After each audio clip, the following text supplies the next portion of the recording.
Assalamualaikum warahmatullahi wabarakatuh. Halo, jumpa lagi dengan saya Kak Adinda. Gimana? Masih semangat kan belajarnya? Masih dong. Kali ini kita akan membahas materi baru nih. Tentang apa ayo? Iya, tentang matriks. Langsung saja kita simak videonya. Pada materi kali ini kita akan membahas 5 subbab bahasan. Yang pertama, ada pengertian matriks. Yang kedua, ada jenis-jenis matriks. Yang ketiga, ada transpose matriks. Yang keempat, ada kesamaan dua matriks. Yang terakhir, ada operasi pada matriks. Langsung saja kita masuk ke subbab yang pertama. Apa sih yang dimaksud dengan matriks? Iya, matriks adalah sekumpulan bilangan yang disusun dalam bentuk baris dan kolom yang berbentuk persegi atau persegi panjang yang diletakkan dalam kurung biasa atau kurung siku. Di sini kakak mempunyai 3 contoh nih. Apakah kalian sudah memahami mana yang termasuk matriks dan yang bukan matriks sesuai dengan definisi tadi?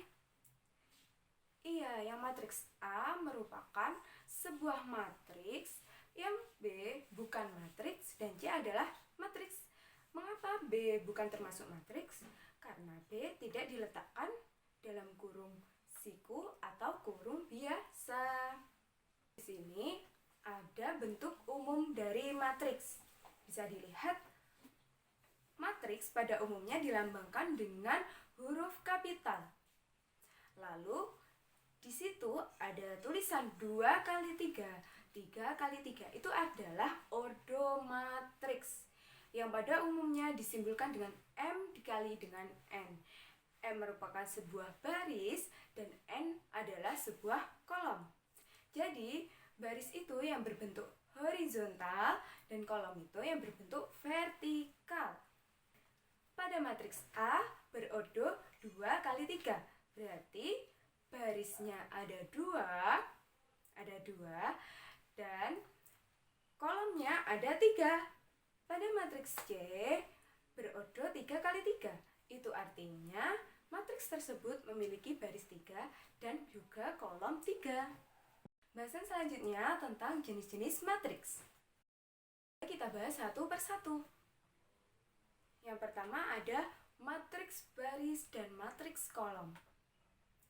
Apa sih yang dimaksud dengan matriks baris? Jadi, matriks baris itu matriks yang terdiri dari satu baris saja. Jadi, ordonya bagaimana? Ordonya berarti 1 dikali N, karena M-nya selalu 1 atau barisnya hanya 1. Jadi, contohnya seperti ini. Lalu, apa sih yang dimaksud dengan matriks kolom? Matriks kolom berarti kebalikan dari matriks baris. Jadi matriks kolom itu terdiri dari 1 kolom saja. Bagaimana ordonya? Ordonya berarti M dikali 1 karena N atau kolomnya selalu 1. Nah, berikut contohnya. Jenis matriks selanjutnya adalah matriks persegi panjang dan matriks persegi. Apa sih yang dimaksud dengan matriks persegi panjang? Matriks persegi panjang adalah matriks yang baris dan kolomnya tidak sama ukurannya, sehingga bisa membentuk persegi panjang. Jadi ordonya M dikali N, di mana M tidak sama dengan N. Misal pada contoh berikut, matriks A yang berordo 2 kali 3. Matriks tersebut berbentuk persegi panjang. Begitu juga dengan contoh yang kedua, matriks B berordo 3 kali 2, sehingga matriks tersebut berbentuk persegi panjang. Lalu, apa sih yang dimaksud dengan matriks persegi? Matriks persegi adalah matriks yang memiliki ordo M kali N, di mana M dan N itu besarnya sama. Atau bisa disimbolkan ordonya dengan N kali N. Coba kita lihat pada contoh berikut. Matriks A memiliki ordo 3 kali 3, sehingga matriks tersebut membentuk sebuah persegi. Lanjut, jenis matriks berikutnya adalah matriks segitiga. Apa sih yang dimaksud dengan matriks segitiga? Matriks segitiga adalah matriks yang berordo N kali N. Dengan kata lain, matriks tersebut adalah matriks persegi, di mana entry-entry di bawah diagonal atau di atas diagonal utamanya bernilai 0. Seperti contoh berikut. Contoh yang pertama adalah matriks segitiga atas, di mana entry di bawah diagonal utamanya bernilai 0 semua. Dan contoh yang kedua adalah matriks segitiga bawah, di mana entry di atas diagonal utamanya bernilai 0 semua. Lalu ada jenis matriks, yaitu matriks diagonal. Apa sih yang dimaksud dengan matriks diagonal? Matriks diagonal adalah matriks persegi di mana semua entry-nya bernilai 0 kecuali diagonal utamanya. Berikut adalah contoh matriks diagonal. Jenis matriks yang terakhir adalah matriks identitas dan matriks 0. Matriks identitas adalah matriks diagonal di mana diagonal utamanya bernilai 1 semua. Matriks 0 adalah matriks yang entry-nya bernilai 0 semua. Untuk menambah pemahaman kalian, bisa dicoba soal berikut. Coba kalian berikan contoh dari masing-masing jenis matriks.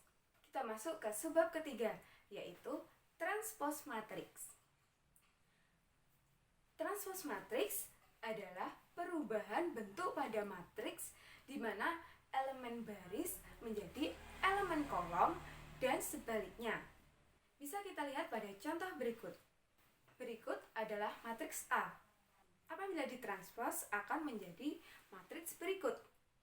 Jadi, baris pada matriks A akan menjadi kolom pada matriks A transpos. Dan kolom pada matriks A akan menjadi baris pada matriks A transpos. Materi selanjutnya tentang kesamaan dua matriks. Matriks dikatakan sama apabila memiliki ordo yang sama dan entry-entry-nya seletak dan juga memiliki nilai yang sama. Berikut diberikan matriks P dan matriks Q. Apakah matriks P dan matriks Q sama? Tentunya tidak, karena ordo dari matriks P tidak sama dengan matriks Q. Lalu bagaimana caranya agar bisa sama? Coba kita transpos matriks P. Apakah P transpos sama dengan Q? Coba kita transpos matriks P terlebih dahulu. Akan menjadi seperti berikut. Lalu kita cari nilai A, B, dan juga C. Kita ketahui nilai 2A sama dengan 4.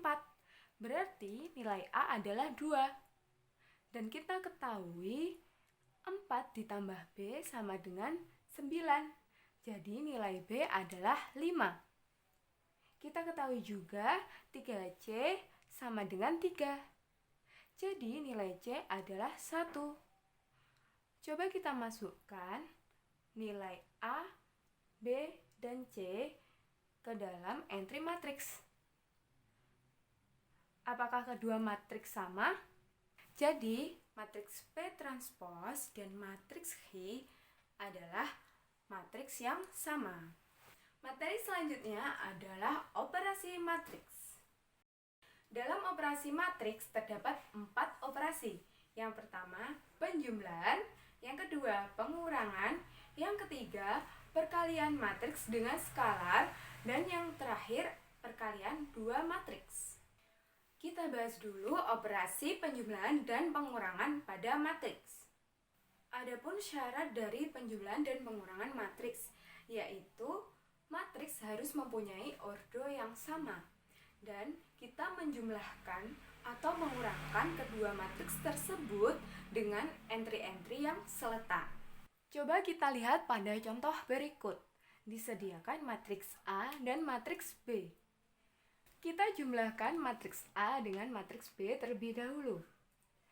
2 seletak dengan 5. Kita jumlahkan 2 dan 5. Negatif 6 seletak dengan 1.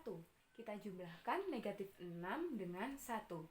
Dan kita lakukan hal yang sama pada langkah berikutnya.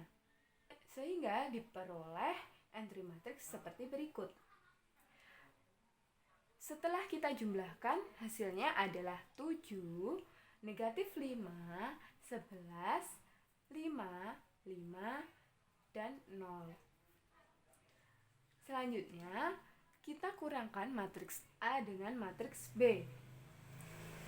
Caranya sama, 2 dan 5 seletak, sehingga kita kurangkan 2 dengan 5.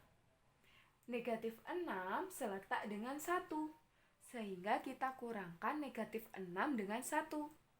Dan lakukan langkah tersebut sesuai dengan entry matriks. Sehingga diperoleh hasil seperti berikut. Sehingga matriks A dikurangi B adalah negatif 3, negatif 7, negatif 5, negatif 7, 9, dan 0. Selanjutnya adalah perkalian matriks dengan skalar. Langsung saja kita masuk ke dalam contoh. Berikut adalah matriks A. Kita kalikan matriks A dengan sebuah skalar, di mana skalar itu adalah bilangan real. Kita pilih salah satu bilangan real ya. Kita pilih 2. Jadi kita kalikan matriks A dengan 2. Sehingga entry matriks A menjadi 4, negatif 12, 6, negatif 2, 14, dan 0. Lalu kita coba. Matriks A kita kalikan dengan misal 1/3. Sehingga entry matriks A menjadi 2/3, negatif 2, 1, negatif 1/3, 7/3, dan 0. Selanjutnya adalah perkalian dua matriks. Dua buah matriks bisa dikalikan apabila kolom pada matriks A sama dengan baris pada matriks B. Langsung saja kita masuk ke dalam contoh. Adapun matriks C dan matriks D. Matriks C memiliki kolom 2 dan matriks D memiliki baris 2. Berarti kedua matriks tersebut bisa dikalikan. Caranya kita kalikan baris dengan kolom. Yang pertama, kita kalikan 5 dengan 6 ditambah 1 dengan 3 dan kita letakkan dalam entry A11. Selanjutnya, 5 dikalikan dengan 5 ditambah dengan 1 dikalikan dengan 1. Dan hasilnya kita letakkan pada entry A12. Kita lakukan langkah tersebut sampai seluruh entry matriks terpenuhi. Sehingga diperoleh jawaban entry matriks C dikali dengan D adalah 33, 26, 17, 9, 3, 6, 54, 39, dan 29. Itu tadi operasi-operasi pada matriks. Untuk menambah pemahaman kalian, bisa dicoba soal berikut. Sekian dulu pembahasan materi matriks yang bisa kakak sampaikan. Sampai jumpa di part 2.